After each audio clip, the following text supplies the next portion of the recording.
असरानी ऐसे एक्टर थे जिनका नाम आते ही चेहरे पर मुस्कान आ जाती थी। शोले के जेलर हों, चुपके चुपके के धीरेन्द्र बोस या फिर धमाल और खट्टा मीठा जैसी फिल्मों में उनके किरदार आज भी लोगों को याद है। जयपुर में एक नॉन फिल्मी परिवार में जन्मे असरानी ने मुंबई आकर फिल्मों से अपनी अलग पहचान बनाई। ये रास्ता आसान नहीं था, हालांकि संघर्ष, ट्रेनिंग और लगातार मेहनत के दम पर उन्होंने हिंदी सिनेमा में अपनी अलग छाप छोड़ी। असरानी के आज 85वीं बर्थ एनिवर्सरी है। इस मौके पर आइए उनकी ज़िंदगी से जुड़े कुछ दिलचस्प किस्से आपको बताते हैं। असरानी का असली नाम गोवर्धन असरानी था। उनके पिता की जयपुर में कॉरपोरेट की दुकान थी। परिवार चाहता था कि असरानी आगे चलकर यही कारोबार संभालें, लेकिन उनका मन फिल्मों और एक्टिंग में लगता था। असरानी ने जयपुर के राजस्थान कॉलेज से ग्रेजुएशन किया। पढ़ाई के दौरान खर्च चलाने के लिए उन्होंने ऑल इंडिया रेडियो में वॉइस आर्टिस्ट के तौर पर काम भी किया। असरानी ने डीडी नेशनल को दिए इंटरव्यू में बताया था कि कॉलेज के दिनों में उनकी तस्वीरें कॉलेज मैगजीन में छप जाया करती थीं। वो कॉलेज के स्टेज प्ले और रेडियो में बच्चों के प्रोग्राम करते थे। असरानी को पड़ोसी कहते थे, लड़का अच्छा एक्टर है। रिश्तेदारों की तारीफ भी लगातार मिलती रहती थी। लोग कहते थे कि ये लड़का कुछ कर जाएगा। इन तारीफों ने उनके मन में भरोसा पैदा कर दिया कि फिल्मों की दुनिया में कदम रखना चाहिए। जयपुर में असरानी के मोहल्ले के एक चाचा के रिश्तेदार मशहूर म्यूजिक डायरेक्टर नौशाद अली थे। उसी रिश्ते के सहारे चाचा ने नौशाद को एक चिट्ठी लिखी। चिट्ठी में लिखा था, इस लड़के की आवाज़ अच्छी है, कॉमेडी भी अच्छी करता है। मैट्रिक की पढ़ाई करने के बाद असरानी नौशाद के नाम की चिट्ठी को लेकर जयपुर से मुंबई निकल पड़े। उन्हें लगा कि नौशाद साहब का नाम है तो काम आसानी से मिल जाएगा। मुंबई पहुंचकर उन्होंने पहली बार बड़े शहर की चमक देखी। चौड़ी सड़कें, ऊंची इमारतें, तेज रफ्तार जिंदगी। उन्होंने घर चिट्ठी लिख दी कि अब 3-4 दिन में काम मिल जाएगा, लेकिन हकीकत बिल्कुल उल्टा था। नौशाद का पता ढूंढते ढूंढते 1 महीना निकल गया। जब नौशाद का आशियाना नाम का बंगला मिला तो वहाँ के वॉचमैन से मुलाकात हुई। असरानी ने कहा कि वो जयपुर से नौशाद के नाम का चिट्ठी लेकर आए हैं और एक्टर बनना चाहते हैं। वॉचमैन ने साफ शब्दों में कहा, ये गलतफहमी दूर कर लो, नौशाद साहब बहुत बिजी हैं, उनसे मिलने में वक्त लगेगा। बेहतर है चिट्ठी छोड़ जाओ और 1 महीने के बाद आना। असरानी को लगा कि अब तो रास्ता खुल गया है, लेकिन धीरे धीरे भ्रम टूटने लगा।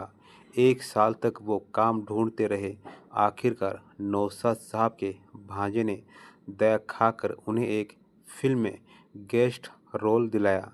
फिल्म थी खोटा पैसा। इस रोल में उन्हें फिल्म के एक पार्टी सीन में लाइन में खड़े रहना था। फिल्म के इस रोल के लिए सूट चाहिए था, लेकिन असरानी के पास सूट तक नहीं था। मजबूर में 5.5 फीट लंबे असरानी को अपने 6 फीट मामा का बड़ा सूट पहनना पड़ा था। मूवी के लिए 8 दिन तक लाइन में खड़े रहने के बाद असरानी को समझ आ गया कि फिल्मों का रास्ता इतना आसान नहीं है। नशा उतर चुका था। आखिरकार वो 1 साल बाद मुंबई से लौटकर जयपुर आ गए।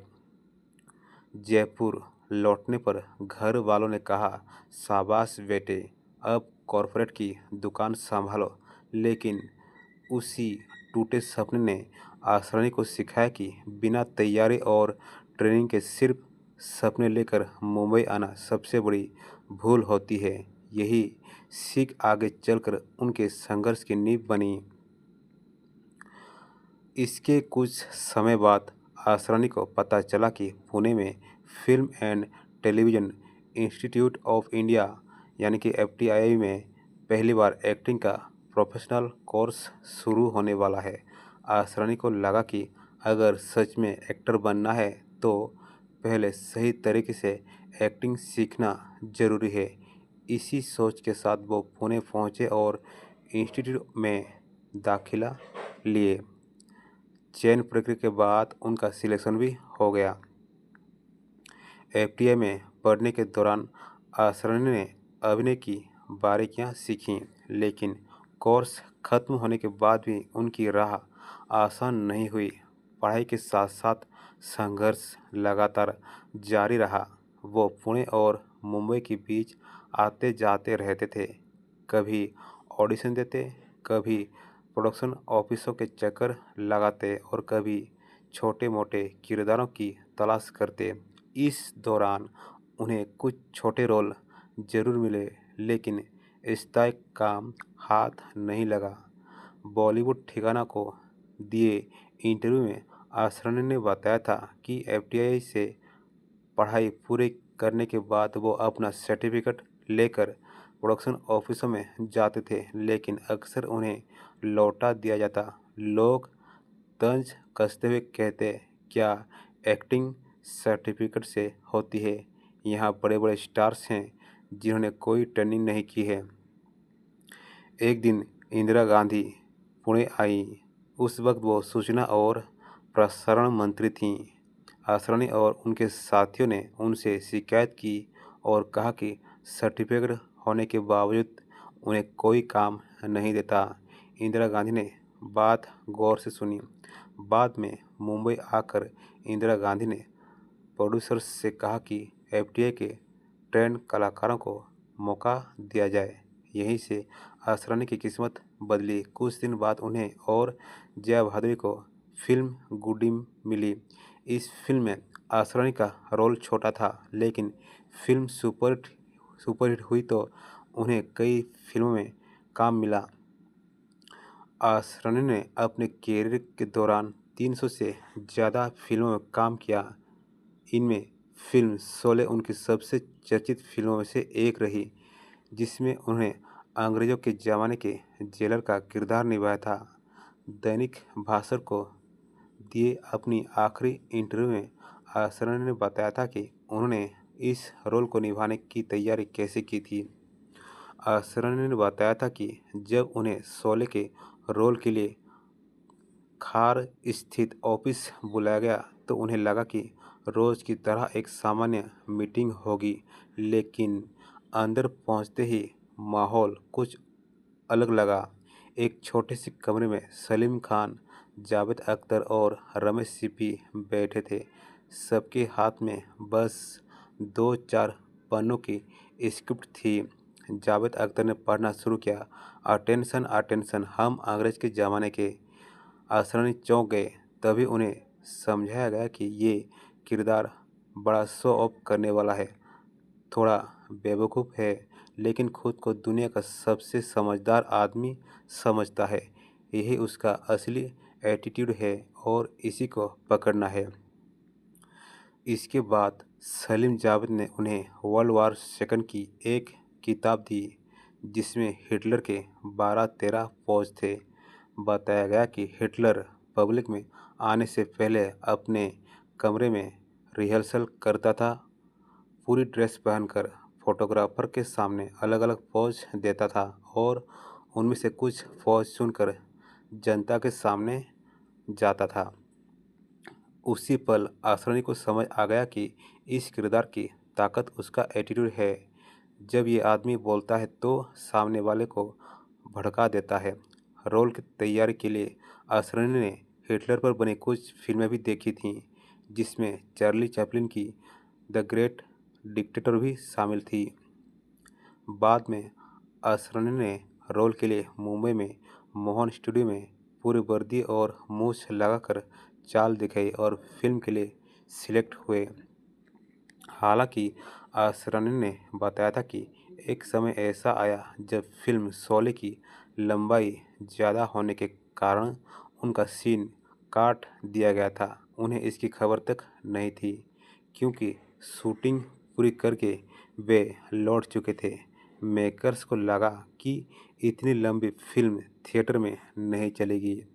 बाद में पता चला कि मुंबई के 70 mm प्रिंट में उनका सीन मौजूद है, जबकि दूसरे प्रिंट्स में नहीं।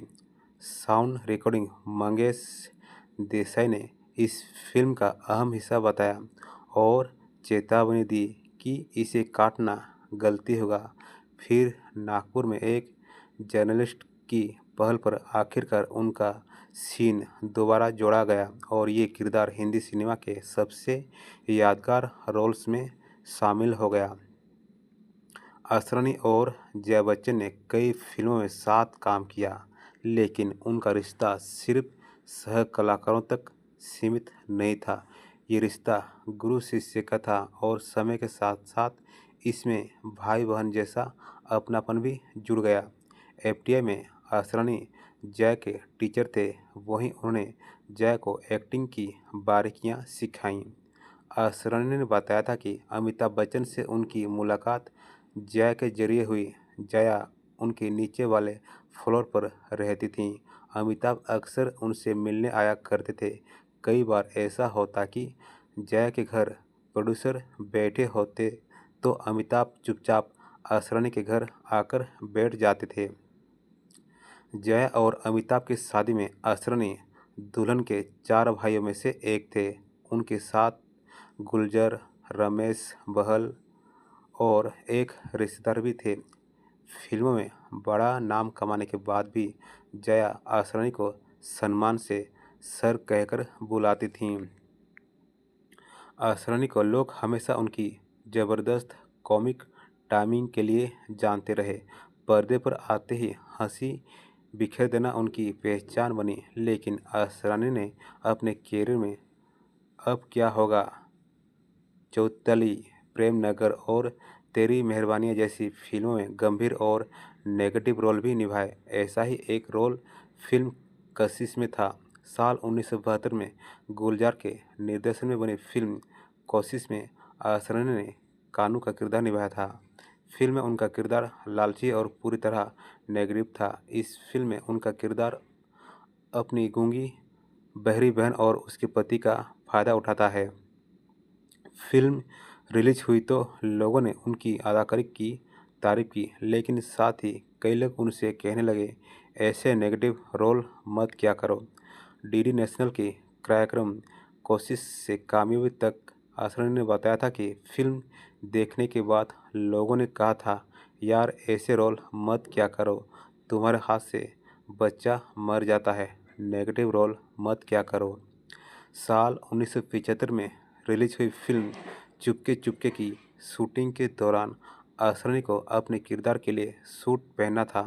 ये बात उनके लिए थोड़ी अजीब थी, क्योंकि आमतौर पर उन्हें फिल्मों में सूट पहनने वाले रोल कम ही मिलते थे। सीन समझने के लिए वो डायरेक्टर ऋषिकेश मुखर्जी के पास पहुंचे, मगर किसी ने उन्हें कुछ नहीं बताया।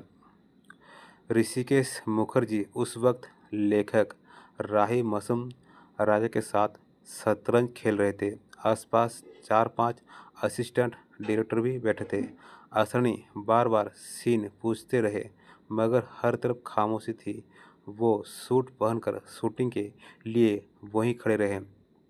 तभी अचानक धर्मेंद्र वहां ड्राइवर के ड्रेस में दाखिल हुए।